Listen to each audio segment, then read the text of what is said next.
ناظرین اکرام، اب آپ کے سامنے فقہی مسائل بیان کریں گے مفتی عبدالمعبود صاحب قاسمی دامت برکاتہ۔ السلام علیکم ورحمۃ اللہ وبرکاتہ۔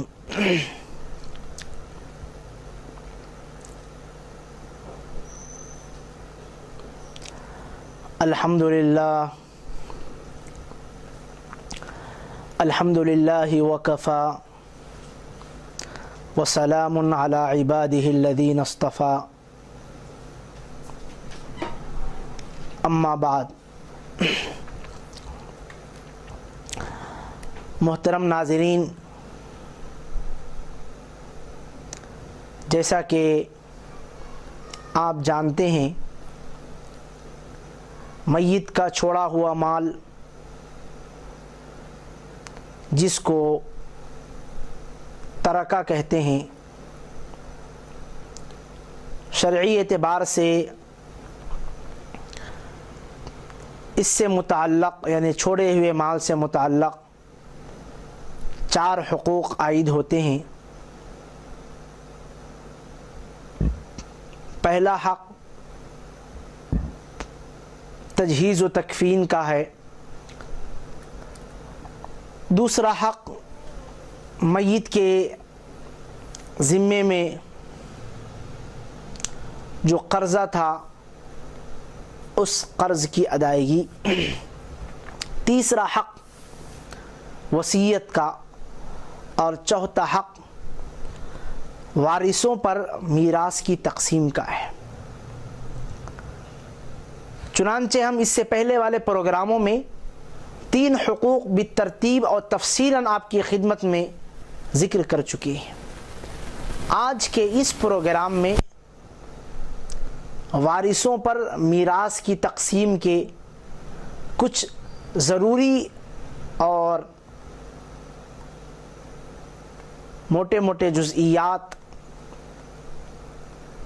آپ کی خدمت میں ذکر کیے دیتے ہیں۔ عام طور پہ جائز وصیتوں کی تعمیل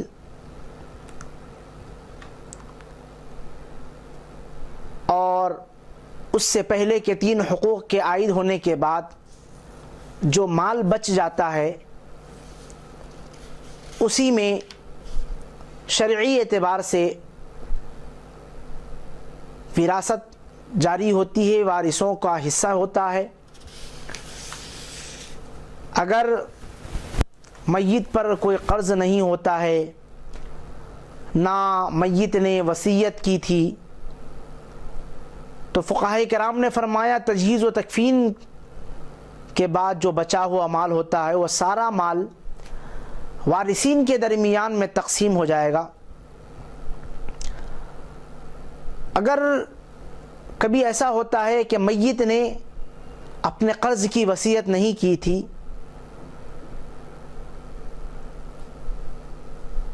تو بھی فقہائے کرام نے فرمایا کہ باوجود یہ ہے کہ اس نے وصیت نہیں کی تھی لیکن اس کا قرض، اس کا علم وارثوں کو تھا، تو اس کے قرض کی ادائیگی یہ دوسری ذمہ داری عائد ہوتی ہے، ترکے سے متعلق وہ ادا کر لے، چاہے اس کے لیے سارا مال خرچ کرنے کی نوبت آ جائے۔ تیسرا حق جو تھا وصیت کا، قرض ہوتا ہے لیکن وصیت نہیں ہوتی ہے، تو فقہائے کرام نے فرمایا کہ قرض کی ادائیگی کے بعد اگر مال بچ رہا ہے تو جتنا مال بچا وہ سارا مال وارثین کے درمیان میں تقسیم ہوگا۔ شریعت نے ہر وارث کا حصہ مقرر کر دیا ہے، جس میں رد و بدل یا ترمیم یا کمی بیشی کا اختیار کسی عالم دین یا کسی فقیہ کو نہیں ہے۔ شریعت نے واضح طور پہ متعین فرما دیا ہے۔ البتہ خود شریعت ہی نے ہر وارث کا حصہ ہر حالت میں ایک نہیں رکھا، بلکہ مختلف حالات میں شریعت نے مختلف حصے مقرر کیے، یعنی وارثین کی کمی اور زیادتی کے اعتبار سے وارث کا حصہ میراث بدلتے رہتا ہے، بس اوقات اسے سمن ملتا ہے، بس اوقات ربو ملتا ہے، بس اوقات ربو ملنے والے کو اس سے کچھ زائد ملتا ہے۔ یہ وارثین کا جو حصہ ہے، وارثین کی کمی اور زیادتی کی وجہ سے اس کے حصے میراث میں تبدیلی اور رد و بدل ہوتا ہے، کیونکہ علم میراث مستقل ایک فن ہے جس میں بہت باریکیاں ہیں، عام طور پہ عوام اس کو سمجھ نہیں پاتی ہے، لہٰذا ہم آج کے اس پروگرام میں ان مسائل کو نہیں چھیڑیں گے جس میں باریکیاں ہیں، لہٰذا صرف اتنی بات ذکر کیے دیتے ہیں۔ اگر کسی کا انتقال ہو جائیں اور اس کے وارثین مختلف ہیں تو اس وقت میں اپنے کسی مستند عالم دین سے رجوع ہو کر حالات دریافت کرتے ہوئے مسائل اور حصے میراث معلوم کر لے۔ میت کے انتقال کے بعد اگر اس کا کوئی وارث تقسیم میراث سے پہلے انتقال کر جاتا ہے تو اس کا حصہ اس کے وارثوں میں تقسیم ہوگا، لہذا اس فوت ہونے والے کو بھی فہرست میں شامل کرنا ضروری ہوگا۔ مثال کے طور پہ باپ کا انتقال ہوا اور اس کے بعد میراث کی تقسیم سے قبل ہی بیٹے کا انتقال ہو رہا ہے، تو جب میراث کو تقسیم کیا جائے گا تو اس وقت میں جو لڑکا فوت ہوا ہے وہ بھی اس کا حقدار بنے گا، البتہ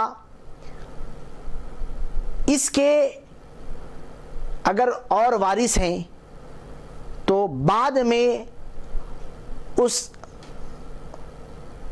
پائے ہوئے حصے میراث کو اور انداز سے دوسری مرتبہ تقسیم کیا جائے گا۔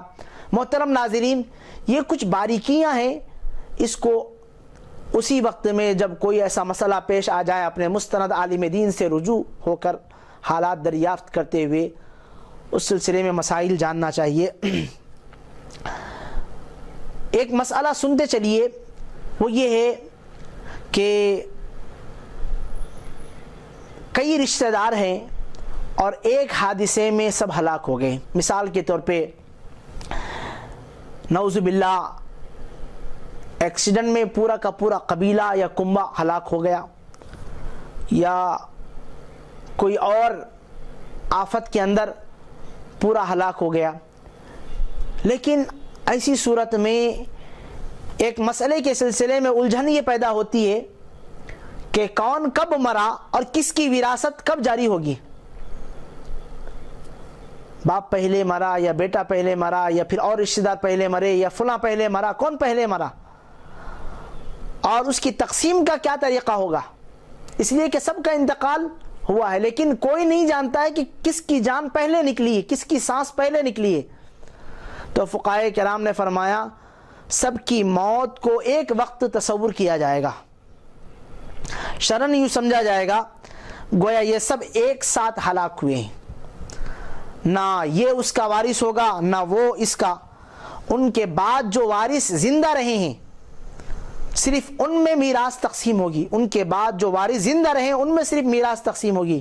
ایسا یوں نہیں کہا جائے گا کہ بھئی وہ پہلے مرا ہے اور اس کی میراث یہ لے گا، یہ پہلے مرا ہے اس کی میراث وہ لے گا، ایسا نہیں، بلکہ یوں تصور کیا جائے گا شرعی اعتبار سے کہ گویا کہ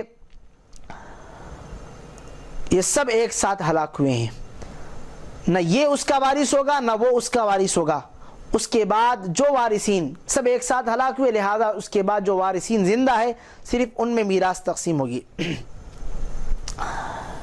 اسی طریقے پر ایک اور مسئلہ سنتے چلیے کہ گم شدہ آدمی کا حصے میراث، یعنی کوئی آدمی گم ہو گیا اور اس کا حصہ میراث یعنی میراث میں وہ کوئی حصہ پا رہا ہے تو اس کا کیا حکم ہے؟ یعنی اس کی صورتحال یہ ہے کہ باپ انتقال کر گیا اس کے 2 لڑکے تھے، ایک لڑکا گم ہو گیا کہیں، لیکن یہ گم شدہ آدمی اس کا بھی حصہ میراث ہوگا نا باپ کے، اس میں باپ کے ترکے میں، تو اس کا حصہ میراث کیا کیا جائے گا، اس سلسلے میں کیا حکم ہے؟ فقہاء کرام کے اوپر اللہ رحم فرمائے، انہوں نے اس سلسلے میں بھی تفصیلات درج کی ہے کہ کوئی ایسا آدمی جو گم ہو گیا ہے اس کا حصہ میراث کیا کیا جائے گا۔ یعنی جو وارث میت کے انتقال سے پہلے کہیں لاپتہ ہو گیا اور تلاش کے باوجود یہ معلوم نہیں ہو رہا ہے کہ زندہ ہے یا مر گیا، بہت سال ہو گئے، میت کے انتقال سے پہلے گم ہو گیا، تو شرعی اعتبار سے ایسے آدمی کو مفقود کہتے ہیں۔ اس کے متعلق فقہاء کرام نے یہ حکم دیا ہے کہ اس کا حصہ میراث بطور امانت محفوظ رکھا جائے گا، محفوظ رکھ لیا جائے گا۔ اگر وہ آ گیا تو لے لے گا، نہیں آیا یہاں تک اس کی انتظار کی جو مدت شرعی ہو سکتی ہے اتنا انتظار کیا گیا، اس کے باوجود بھی وہ نہیں آیا، تو اسے مردہ قرار دے کر جو امانت اس کی رکھی ہوئی ہے وہ حصہ بھی میت کے باقی وارثین میں تقسیم ہوگا، میت کے باقی وارثین میں تقسیم ہوگا، مفقود کے وارثوں میں نہیں بلکہ باقی وارثین میں تقسیم ہوگا۔ اس کو یوں سمجھ سکتے ہیں کہ زید والد ہے، عمر اور بکر خالد، عمر بکر اور خالد، زید والد ہے، زید کے انتقال سے پہلے عمر کہیں غائب ہو گیا، پتہ ہی نہیں چل رہا ہے زندہ ہے یا مردہ ہے یا کہاں ہے، کچھ پتہ نہیں چل رہا، اس کو مفقود کہتے ہیں۔ تو زید کا انتقال ہو گیا، زید کے حصے میں عمر اور بکر اور خالد یہ تینوں کے تینوں اس کے وارث شمار ہوتے ہیں۔ اب صورتحال یہ ہوگی کہ وارث 3 بیٹے ہیں، کوئی اور نہیں ہے، صرف 3 ہی بیٹے ہیں، کوئی اور نہیں ہے، تو فقہاء کرام نے فرمایا کہ عمر کا مال بطور امانت کے اٹھا کے رکھ لیا جائے گا، اگر وہ آ جائے گا تو اس کی امانت جو میراث رکھی ہوئی اس کو دے دی جائے گی، اگر وہ نہیں آ رہا ہے یا پھر شریعت نے جو اس کے انتظار کی مدت بتائی ہے کہ اتنے سال تک وہ زندہ رہ سکتا ہے، اس کے بعد مر گیا ہوگا، جب اور دلائل کی روشنی میں یا شرعی اعتبار سے کسی اور طرح سے یہ بات معلوم ہو گئی کہ جو عمر جو غائب ہو گیا تھا وہ تو مردہ ہے، مر گیا، وہ تو بہت پہلے مر گیا تھا، فقہاء کرام نے فرمایا جو اس کی جو امانت رکھی ہوئی ہے وہ زید کے وارثوں میں تقسیم کر دی جائے گی، یعنی بکر اور خالد میں تقسیم کر دی جائے گی، عمر کے وارثوں میں تقسیم نہیں کی جائے گی، یعنی جو گم گیا مفقود ہو گیا اس کے وارثوں میں تقسیم نہیں کی جائے گی، بلکہ زید کے وارثوں میں یعنی بکر اور خالد کے درمیان میں تقسیم ہوگی۔ ہاں البتہ عمر کا بچا ہوا مال ہے تو وہ عمر کے وارثین میں تقسیم ہوگی، یہ عمر کا مال نہیں ہے بلکہ زید باپ کا مال ہے، لہذا زید کے وارثین میں عمر بکر خالد 3 تھے اور کسی وجہ سے عمر مفقود ہو گیا اور وہ مل ہی نہیں پا رہا، اس کو مردہ قرار دیا گیا، تو اب یہ مال بکر اور خالد کے درمیان میں تقسیم ہوگا، عمر کے وارثین میں تقسیم نہیں ہوگا۔ ہاں البتہ عمر کا خود کا مال ہو اور اسے مردہ قرار دیا گیا ہے تب جا کر اس کے وارثین میں عمر کا مال خود اس کے وارثین میں تقسیم ہوگا، زید کا مال نہیں۔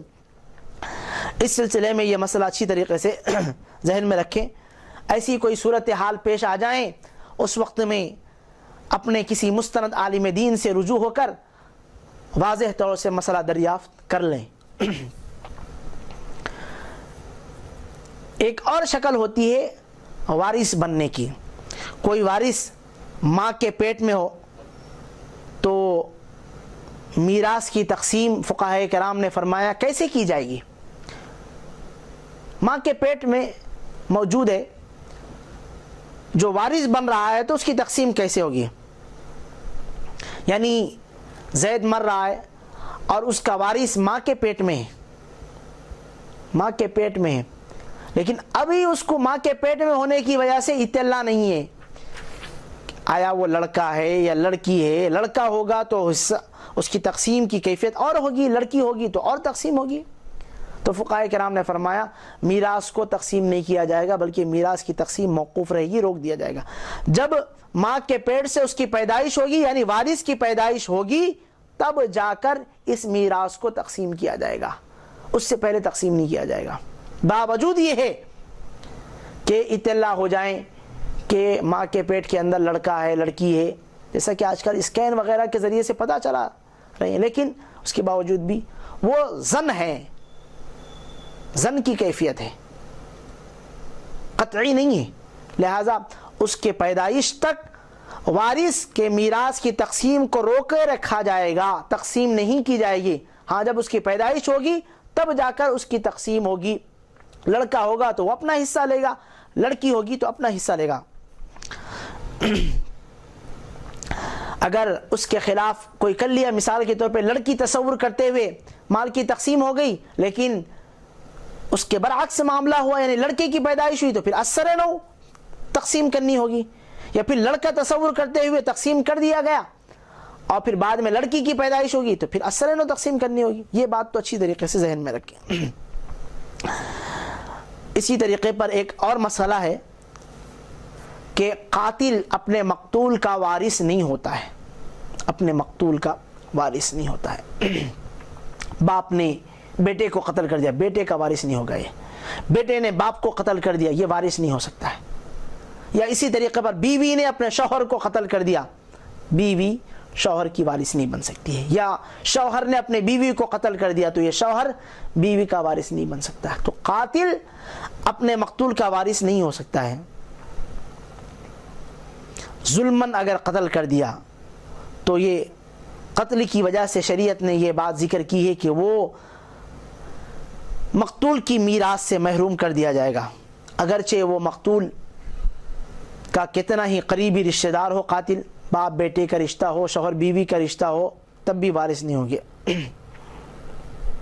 لیکن فقہاء کرام نے فرمایا کہ شرط یہ ہے کہ قاتل عاقل بالغ ہو تب جا کر محروم ہوگا.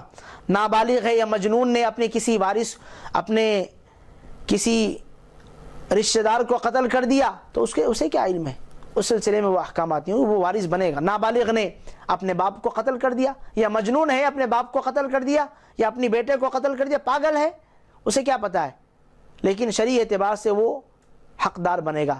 لیکن اگر بالغ عاقل ہے اور اپنے مقتول کا وہ وارث نہیں ہو سکتا ہے, عاقل بالغ ہے تو وہ وارث نہیں ہو سکتا ہے. اسی طریقے پر مسلمان اور کافر کے درمیان میں بھی میراث جاری نہیں ہوتی ہے, یعنی مسلمان کافر کا اور کافر مسلمان کا وارث نہیں ہو سکتا ہے, گرچہ دونوں میں کتنی ہی قریبی رشتہ داری ہو.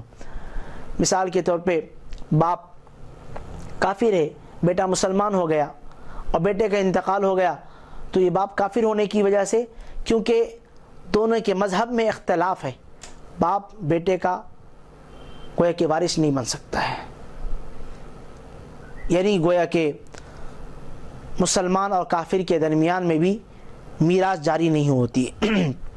کیوں؟ اس وجہ سے کہ مذہب میں اختلاف ہے. مذہب میں اختلاف ہونے کی وجہ سے کوئی دوسرے کا وارث نہیں ہوگا. محترم ناظرین, یہ چند باتیں تھیں جو میراث کا یعنی ترکے سے متعلق چوتھا حق یعنی وارثین کے درمیان میں میراث کی تقسیم, اس سے متعلق یہ آپ کی خدمت میں مسائل ذکر کیے گئے ہیں. تو گویا کہ اس بات کو اچھی طریقے سے ذہن میں رکھیں, میت کا جو ترکہ ہوتا ہے پہلے تجہیز و تکفین, پھر اس کے بعد میت کے ذمے میں جو قرضہ ہے اس کی ادائیگی. اگر قرضہ نہ ہو لیکن وصیت ہے تو وصیت ادا کریں, کیونکہ وصیت میں گویا کہ یہ بات ہوتی ہے کہ اس نے اپنے مال میں سے تہائی مال کو اپنے طریقے پر اس نے استعمال کیا ہے, تو اس کے لیے اختیار ہے. تو گویا کہ میت کے مال میں تیسرا حق جو ہوتا ہے وہ وصیت, اور چوتھا حق وارثین کے درمیان میں تقسیم. اور تقسیم بھی یہ شریعت نے ہر ایک کا حصہ متعین کر دیا ہے, اور حالات کے بدلنے کی وجہ سے حصے کی کمی بیشی بھی ہو سکتی ہے, زیادتی بھی ہو سکتی ہے, کمی بھی ہو سکتی ہے. لہٰذا ایسی کوئی صورتحال پیش آ جائیں جس میں وارثین کے درمیان میں میراث کی تقسیم کا مسئلہ ہو, تو ایسے وقت میں کسی دارالافتاء سے رجوع ہو کر آپ اس سلسلے میں اس کے جوابات طلب کر سکتے ہیں. جیسا کہ صفا بیت المال کا ایک شعبہ ہے صفا شریعت ہیلپ لائن, اس سلسلے میں بھی آپ رجوع ہو کر اپنے مسائل کا جواب جان سکتے ہیں. صفا شریعت ہیلپ لائن آپ کے مسائل کا جواب دیتا ہے. تو محترم ناظرین, کہنے کا منشا یہ ہے کہ وارثین کے درمیان میں میراث کی جو تقسیم ہوگی اس کو بھی شریعت نے متعین فرما دیا. اس کے اندر کسی کو رد و بدل کرنے کا اختیار نہیں, نہ کوئی کمی کر سکتا ہے نہ زیادتی کر سکتا ہے. شریعت نے ہر ایک کا ایک اندازہ متعین کر دیا ہے. محترم ناظرین, یہ چند باتیں اور چند مسائل تھے جو آپ کی خدمت میں پیش کیے گئے. انشاءاللہ ہم اگلے پروگرام میں ترکے سے متعلق کچھ کوتاہیاں جو عوام الناس کے درمیان میں پیش آتی ہے, وہ اس سلسلے میں کچھ کوتاہیاں اور کچھ غلط رسوم اور کچھ ناجائز باتیں جو ترکے سے متعلق ہوتی ہے, انشاءاللہ ہم اس کو اگلے پروگرام میں آپ کی خدمت میں پیش کریں گے.